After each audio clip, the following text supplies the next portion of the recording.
দেহের ক্যান্সারের জন্য একজন সাফার করে, কিন্তু সামাজিকভাবে জুয়া আর মদের ক্যান্সার যদি কারোর মধ্যে ঢুকে তাহলে পরিবারটা ধ্বংস করে দেয়।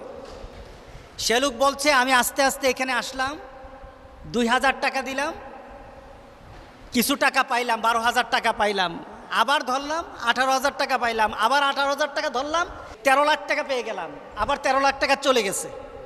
সুস্থ হওয়ার পর আবার এখানে আসলাম কেসুনুতে, জুয়া খেলার জন্য আসলাম। আমার 42টা দোকান ছিল, 42টা দোকান বিক্রি করেছি, এরপরও জুয়া খেলতে আসি।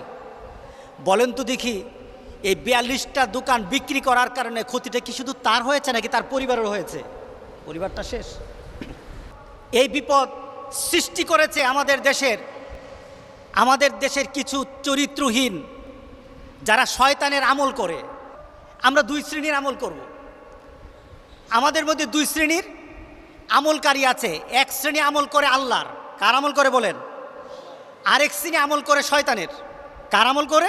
শয়তানের। যে শয়তানের আমল করে সে হলো শয়তান, আর যে আল্লাহর আমল করে সে হলো আল্লাহর নেককার বান্দা, মুত্তাকিন।